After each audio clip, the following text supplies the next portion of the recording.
On Christmas Day, while I was exhausted and working a double shift in the ER to support my family, my parents and sister decided to sit my 16-year-old daughter down and tell her cruel, twisted things about me that left her in tears.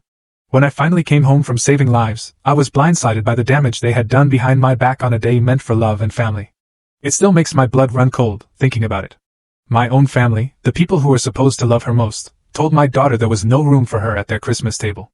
She had to drive home alone, on Christmas Day, to an empty house. My heart shattered into a million pieces, but I didn't make a scene. Oh no. I took quiet, deliberate action that morning, and my parents woke up to a letter that made them scream. Hi, I'm Lauren Mitchell. I'm 35, an ER nurse, and a single mom to my incredible 16-year-old daughter, Harper. Look, working double shifts during the holidays? That's just part of the job when you're a nurse. And I've always tried to manage the constant tension with my parents and my sister, all for Harper's sake. But last Christmas, they crossed a line I never, ever imagined.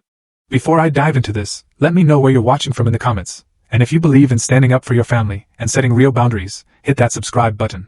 Because this story? It's about that. I became a nurse 12 years ago. I wanted to help people, especially when they were at their most vulnerable. The irony of that, it's not lost on me. I've spent so much time caring for strangers, but sometimes, I felt like I was failing to protect the one person who mattered most, Harper. My ex-husband, Jason, and I divorced when Harper was 7. It was pretty amicable, as far as divorces go. But his involvement in Harper's life? Inconsistent, to say the least.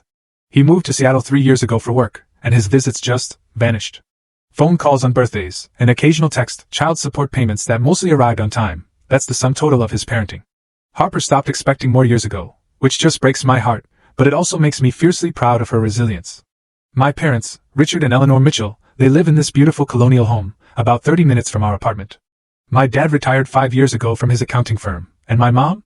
She's always been a homemaker, and her whole identity, it revolves around perfect family gatherings and a spotless house.